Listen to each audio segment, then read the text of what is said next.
नमस्कार शेतकरी बंधूंनो. हिंगोली जिल्हा हा शेतीमध्ये हळद पिकाचा माहेरघर म्हणून हा जिल्हा ओळखण्यात येतो.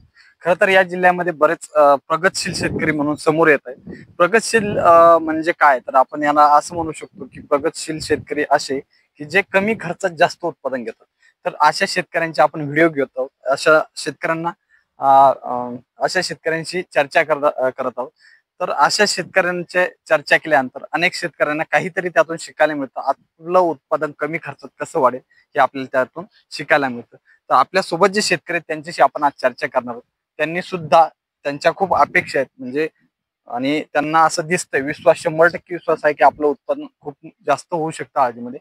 त्यांच्याशी आपण चर्चा करणार आहोत. दादा, तुमचा परिचय करून द्या एकदा. नमस्कार, माझं नाव शिवाजी बालासाहेब सावंत. बोरी सावंत या गावचा रहिवासी असून तालुका वसमत, जिल्हा हिंगोली आहे. तुमचा मोबाईल नंबर आहे का? 95 18 99 62 62. तुम्हाला हे जे तुम्ही हळद पीक घेताय किती वर्षापासून घेताय? जवळपास आज माझ्या म्हणजे 10 वर्षापासून. 10 वर्षापासून घेताय, ठीक आहे. तर तुम्ही या वर्षी म्हणजे मागची जी वर्ष होती आणि हे वर्ष खूप वेगळं आहे तुमच्या खूप शेतीमध्ये. वेगळं. उत्पादन तुम्हाला या वर्षी जास्त मिळालंय असं तुमचं म्हणणं आहे? माझ्या मते मागच्या 10 वर्षात आणि या वर्षात हा, जवळपास दीडीचा फरक पडलेला आहे उत्पादनामध्ये. दीड पटीचा. दीड पट्टीचा. 100%. बरं, काय कशामुळे हे झालंय सगळं? काय नियोजन केलं होतं तुम्ही? आपण नियोजन काहीच नाही, म्हणजे डायरेक्ट बायोफॅक्टर कंपनीशी संपर्क साधला, जसं की संतोष डुबे साहेबांसोबत संपर्क साधला आणि त्यांच्या मार्गदर्शनाखाली आपण बायोफॅक्टरचे पूर्ण प्रोडक्ट वापरले. बरोबर.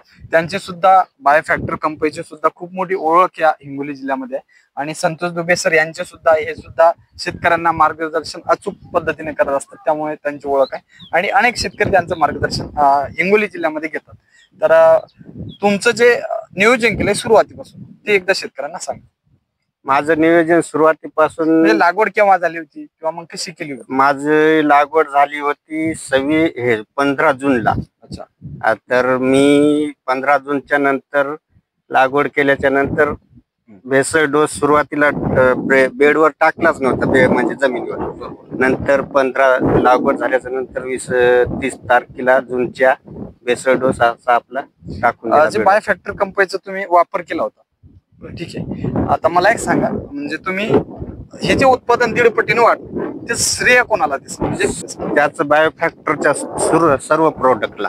सर्व प्रोडक्ट म्हणजे हे जे 1.5 पट तुमचं उत्पादन वाढलंय ते संतोष दुबे सरांचं मार्गदर्शन असेल किंवा बायोफॅक्टर कंपनीचे प्रोडक्ट असेल, याला तुम्ही श्रेय देता. हा, ठीक आहे. तर याचं नियोजन, समजा तुम्ही जे बायोफॅक्टर कंपनीचे प्रोडक्ट हे सुरुवातीपासून वापरले होते का? नाही. नाही. सुरुवात म्हणजे तुम्ही किती टक्के वापरले होते? तरी 60% 60% वापरले होते. तरी तुम्हाला म्हणजे अपेक्षा चांगली आहे. मला एक सांगा, हे जे सरीचं अंतर आहे, आता ही जी हळद काढणं सुरू आहे, तर हिचं जे अंतर आहे एका सरीचं ते किती आहे बरं? एका सरीचं अंतर, हा प्लॉट आपला 3 एकरचा आहे. हा. तर एका सरीचं अंतर आहे 580 फूट. 580 फूट. तर आपल्याला 270 ते 280 फुटामध्ये 5.5 बेडला एक ट्रॉली माल निघायला आहे. 5.5 बेडला एक ट्रॉली भरून निघते भरून. आणि हे जर तुम्ही बायोफॅक्टरचा जर आणखी वापर केला असता, तुम्ही म्हणता 60% तो जर 100% जर केला असता तर अजून 20% उत्पन्नात वाढ झालीच असती, म्हणजे 2.5 ट्रॉल्या 580 फुटांपर्यंत निघाल्या असत्या. अच्छा. तर या कंपनीचे, बायोफॅक्टर कंपनीचे प्रतिनिधी सुद्धा आपल्या सोबत आहेत, संतोष दुबे सर. तर त्यांनी सुद्धा कशा पद्धतीने मार्गदर्शन केलं आणि या प्लॉटला कशा पद्धतीने ट्रीट केले हे आपण त्याच्याकडून जाणून घेणार आहोत. सर, तुमचा परिचय थोडक्यात शेतकऱ्यांना करून. नमस्कार, मी बायोफॅक्टर प्रतिनिधी संतोष दुबे. एक शिवाजीभाऊ सावंत यांची भेट माझी लाहोटी प्रगतशील शेतकरी केंद्र जवळा बाजार येथे झाली होती. जवळपास 2 ते 2.5 महिने कार्यकाळ झाला होता हळद लागवड करून. तर बरेचसे असे प्लॉट आहेत बोरी सावंत मध्ये की जे आपण डेव्हलप केलेत. पूर्ण बायोफॅक्टरचे प्रोडक्ट वापरलेले प्लॉट, यांना व्यवस्थित रिझल्ट वाटले. तर भाऊ माझ्याकडे आले. तर त्यावेळेस मी भाऊला सुरुवातीला जीवॅम एक 3 महिन्यानंतर तुम्ही बायोफॅक्टरची ट्रीटमेंट या प्लॉट मध्ये. यस. त्याच्यामध्ये आपण यांना जीवॅम म्हणून दिलं. मायक्रोरायचा जीवॅम म्हणून येतो आपला मायक्रोरायचा. जवळपास त्यांना आपण अर्ध्या प्लॉटलाच जीवॅम वापरायला दिले होते. तर स्वतः भाऊ सोबत आहेत, त्यांना एक रिझल्ट विचारू शकता आपल्याला जीएमचे रिझल्ट कसे वाटले. कसे वाटले तुम्हाला एकंदरीत जीव्याम हे प्रोडक्ट वापरल्यानंतर तुमच्या शेतामध्ये काय बदल दिसून आला हळदीमध्ये? जीवाम प्रोडक्ट वापरल्याच्या नंतर मुळाची झपाट्याने एक तर वाढ झाली आणि जिकडे वापरले त्या साईडच्या झाडाची क्वालिटी आणि नाही वापरले त्या झाडाची क्वालिटी मध्ये दुपट्टीचा फरक दिसून अच्छा. आला.